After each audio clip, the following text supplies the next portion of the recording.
English special common English special common for A. Assalamu alaikum warahmatullahi ta'ala wabarakatuh. Welcome back to my YouTube channel. Dear audiences, I am Muhammad Asaduzzaman Masudillah. Here, all of you are seeing here on the board that common noun. That means this special class is on common noun. এই ক্লাসে মূলত আমরা শিখব common noun কি, common noun কি, আর কিভাবে গঠিত হয়, কয়টা ক্ষেত্রে কয়টা ধাপে কমন নাউন গঠিত হয়। Okay, let me start the video. Before going through my point, I have to say that the definition of common noun, that means common noun or common noun হচ্ছে যে নাউন দ্বারা কোনো ব্যক্তি বা বস্তু এক জাতীয় সাধারণ নামকে বোঝায়। এক জাতীয়, that means same kind. This এক জাতীয়, দ্য ওয়ার্ড এক জাতীয় অ্যান্ড সেম কাইন্ড আর so important for understanding the very notion, idea, definition, reference of a common noun. Okay, আর সংজ্ঞাটা কি বুঝলাম? এক জাতীয়, তার মানে এক জাতীয় কোনো ব্যক্তি বা বস্তুর সাধারণ নাম যদি বোঝানো হয় তাহলে এটা কমন নাউন। এই সংজ্ঞার সাথে একটা মিল রয়েছে প্রপার নাউনে। ওকে, প্রপার নাউন হচ্ছে যে ওয়ার্ড দ্বারা কোনো ব্যক্তি বা বস্তুর সাধারণ নাম বোঝায়। ইট ইজ নট এক জাতীয় same kind, it is only general name, the very names which is general at the phase of names. So the very names are to be called proper noun. এই proper noun যেমন common noun বুঝতে গেলে proper nounটাই বুঝতে হবে। যেমন আমি এখানে লিখলাম রাহি, এখানে লিখলাম লতা, এখানে লিখলাম মাহি। ওকে, দে আর proper noun। এই proper noun থেকে common noun-এর উৎপত্তি। সংখ্যাগত দিক থেকে প্রথম যে সংখ্যাটা বললাম সেটা কেন উৎপত্তি? এগুলো যদি প্রপার নাউন হয় তাহলে এদের থেকে আমরা এক জাতীয় কি পাবো? আমরা এক জাতীয় পাচ্ছি যে এরা গার্ল। আবার এক জাতীয় কি পাচ্ছি? এরা হচ্ছে উইমেন। এরা স্টুডেন্ট হইতে পারে, এরা পিপল হইতে পারে, এরা টিচার স্বাভাবিক হইতে পারে। তার মানে এদেরকে আমরা ম্যানও বলতে পারি, man, human being. Okay, so in this case we have to say, এই যে এখানে man, girl, women, student, people, teacher, they are the example of common noun. So they are common noun. Okay, most probably all of you most probably have understood this example at the phase of proper noun. So এটা বোঝা যাচ্ছে যে word দ্বারা কোনো ব্যক্তি বা বস্তু এক জাতীয় সকলকে বোঝাবে সেটা হচ্ছে কমন নাউন। বস্তু দিয়ে কি হবে? যেমন ধরলাম আই এম বাংলাদেশি, আমার দেশের নাম বাংলা দেশ, অনেকে আছে ইন্ডিয়া, এরকম অসংখ্য দেশ রয়েছে। এই দেশগুলোর নাম হচ্ছে প্রপার নাউন। এখানে যদি আমরা ধরি এই দেশগুলোকে একত্রে কান্ট্রি বলা হয়, সেহেতু এই কান্ট্রিটা হচ্ছে কমন নাউন। ওকে, তাহলে আমাদের সংজ্ঞাকে বোঝালো যে ওয়ার্ড দ্বারা কোনো ব্যক্তি বা বস্তু এক জাতীয় সকলকে বোঝায়। কোনো সাধারণ নামের এক জাতীয়, সাধারণ নাম থেকে উৎপত্তি এক জাতীয় সকলকে বোঝাচ্ছে। কান্ট্রি বলতে পৃথিবীর যত দেশের নাম আছে সবগুলো এই কান্ট্রির মধ্যে নিমজ্জিত। ম্যান, গার্ল, উইমেন বলতে পৃথিবীর যত রাহি নামের মেয়ে আছে, যত লতা নামের মেয়ে, যত মাহি নামের মেয়ে আছে, এরকম অসংখ্য মেয়ের নাম যত আছে, এই প্রপার নাউনগুলো এগুলোতে আসে কমন নাউনে গঠিত হয়ে যায়। এটা গেল কমন বা কমন নাউন হচ্ছে না একটা উপায়। আমরা আরো নিয়ে আসতে পারি। তো যেমন এখানে আমি কি লিখলাম, অ্যাডজেক্টিভ। এই অ্যাডজেক্টিভ কিভাবে কমন নাউন হবে, যখন আমরা এর পূর্বে দি বা দ যোগ করি। অ্যাডজেক্টিভ কি আমরা সবাই জানি, যে ওয়ার্ড দ্বারা কোনো ব্যক্তি বা বস্তু দোষ, গুণ, অবস্থা, সংখ্যা, পরিমাণ ইত্যাদি বোঝায়, সেটা অ্যাডজেক্টিভ। আমরা অবস্থার দিক থেকে অবস্থাগত যেগুলা সেগুলো দিয়ে আমাদের কমন নাউন বের করা একদম ইজি একটা ওয়ে।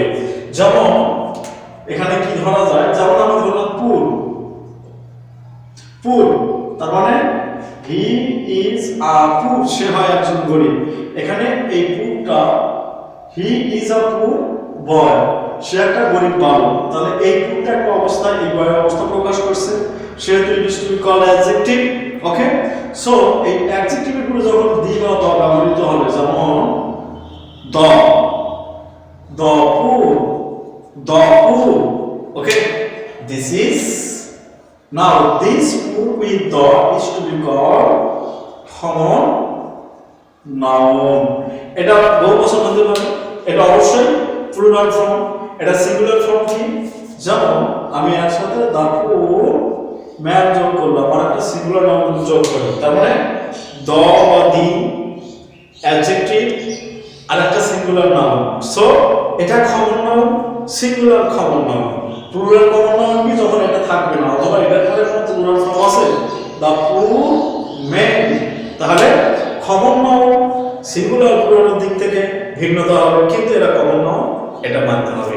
এই দৃষ্টিকোণ থেকে আমরা কমন নাউনের বা কমন নাউনের অ্যাডজেক্টিভের ফেস থেকে আরেকটা পরিচয় পেলাম। আমরা আরো একটা কমন বা কমন নাউনের পরিচয় দিতে পারি কিভাবে। ওকে, যেমন আমরা কি বলি, ম্যাটেরিয়াল নাউন। ওকে, ম্যাটেরিয়াল নাউন কোনগুলো, যেগুলোকে ধরা যায়, ছোঁয়া যায়, স্পর্শ করা যায়, ওজন পরিমাপ করা যায়, তার নির্দিষ্ট আয়তন নেই, ম্যাটেরিয়াল নাউন। যেমন যদি আমরা ওয়াটার, পানি, ওয়াটার হচ্ছে পানি, এই পানিটা ম্যাটেরিয়াল নাউন। কিন্তু কমন নাউন কখন হবে, কমন নাউন কখন হবে, যখন এই ওয়াটারটা এই ফর্মে থাকবে, দ, তারপরে হলো ম্যাটেরিয়াল নাউন প্লাস অ, তারপরে অন্য আরেকটা নাউন। এই দৃষ্টিকোণ থেকে এখানকার ম্যাটেরিয়াল নাউনটা হবে কমন নাউন। আরেকটা হবে, ওকে, যেমন আমরা উদাহরণে যাই, কি উদাহরণটা দেওয়া যেতে পারে, যেমন the water of my house is clean to drink, তার মানে আমার বাড়ির পানি খুবই পরিষ্কার পান করতে। তাহলে এখানে এই ওয়াটারটা, যেমন ওয়াটার হ্যাজ নো কালার, পানির কোনো রং নেই। এখানে কোন এলাকার পানি, কোন নদীর পানি, কার বাড়ির পানি, কার টিউবওয়েলের পানি, there is no authentic information about the source of water, so this water is to be called material noun, and here the water is used here at the face of the form, the water of and are actor noun, so this water is to be called common noun. This is another angle for teaching you the very common form of common noun. Okay, now I am going to another clue for identifying common noun. Okay, আমরা proper noun থেকে আবার আরেকটা common noun বের করব। যেমন আমরা এই ব্যক্তিকে সবাই চিনি, ইনি নজরুল। দ্যাট মিন ইনি নজরুল, ইনি লিডার পোয়েট, ইনি আদর্শ পোয়েট, ইনি ভালো একজন লেখক। এখন সাপোজ যদি আমরা মনে করি যে আমি সেই লিখতে পারি, হ্যাপি, আমার লেখাগুলো কবি নজরুল ইসলামের লেখাগুলো খুব ছাড়িয়ে যায় বা একই রকম খুঁজে পাওয়া যায়, তাহলে একটা জিনিস বোঝা গেল যে আমি আমার লেখাটা নজরুলের মতো করে লিখতে পারি। তার মানে কেউ আগে বললো তুমি তো দ্বিতীয় নজরুল, আপনি তো দ্বিতীয় নজরুল ভাই, আপনি তো অনেক সুন্দর লিখতে পারেন নজরুলের মতো।